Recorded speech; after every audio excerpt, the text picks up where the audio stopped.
Language breathes life into our country. Ngalipa, Nintipuwa, we teach together. At East Kalgoorlie Primary School, classrooms are proud, student-owned spaces where language is spoken, sung, displayed and celebrated. This supports students who are EALD learners and encourages confident code switching between Standard Australian English, Wangara and Aboriginal English.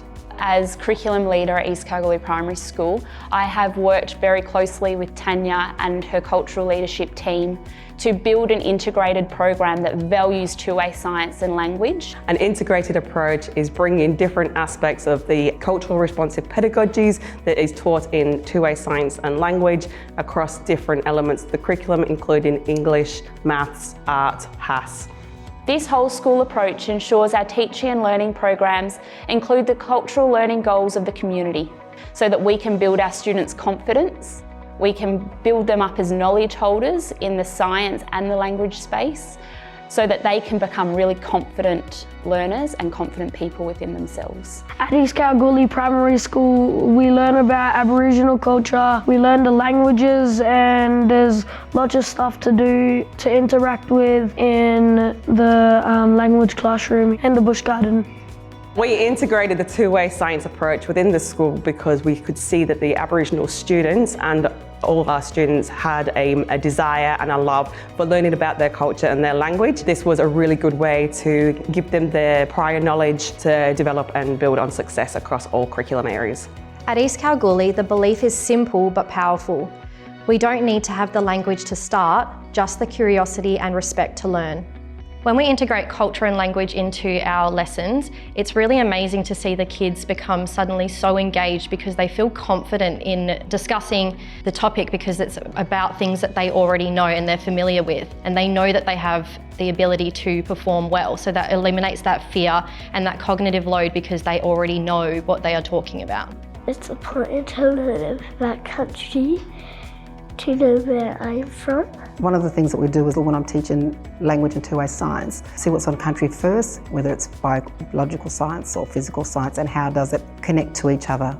We have a rolling model of what Tanya teaches. She develops that through her language network, and then we bring the science concepts in. We then meet once a term as teachers and we decide what that's going to look like in our classrooms, and we make sure that every teacher is creating something a little bit different so that the students' curiosity in those spaces looks slightly different across year levels. We explore scientific concepts through both Aboriginal and Western lenses. Importantly, students' voices and knowledge guide the learning, with projects like Making Bush Medicine providing authentic opportunities to blend science, language, enterprise and cultural practices. It's important to learn about our language and culture because that way the next generations, our language won't get lost. So it's important for me to teach language within our two-way science program. Languages get lost and so is our culture. So we're revitalising it to be able to teach the children our language and the culture and how it entwines together. All right, so today we're going to be looking at seasons. Does anyone know what seasons are, or the names of the English seasons? Yes? We have summer, autumn, winter and spring. Yep, that's correct. So today we're going to look at the Wangara uni for the seasons.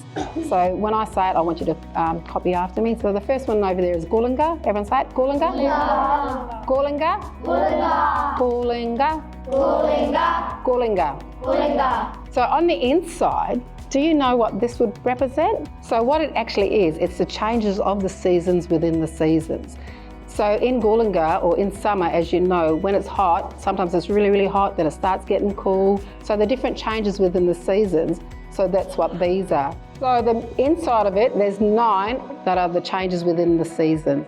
An integrated lesson would look like a topic that has been designed and developed from the two-way science lesson and Wangara language and brought into a literacy lesson where the kids can build on the prior knowledge taught in the science and actually expand on that in their literacy. Anya and I worked collaboratively to create our integrated plan because I wanted to create a model that's sustainable, and I want our teachers to value culture and language as much as I do and as much as Tanya does. We then bring in our teachers to build on that because I want their buy-in so that they also value what we value and it's a school-wide philosophy then. When I first started teaching, I'd moved from the city out here to Kalgoorlie, and I was always quite conscious of trying to integrate Aboriginal perspective into my lessons.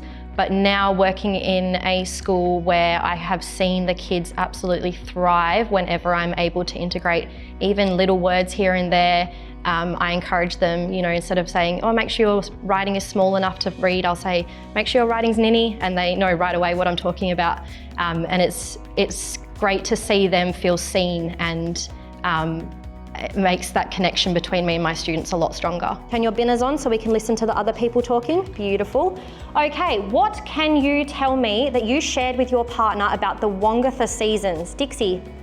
In Bidia, all the little baby comes up and the bush medicines comes to heal the people. And one of the things that I share with my children is that I'm doing this because I want you to be the next generation, the next knowledge holders. And what do you become once you do all this? Knowledge holders. Why do we need knowledge holders? So you can pass the culture on so it doesn't die. Awesome job. So is our being knowledge holders, is that with the language as well?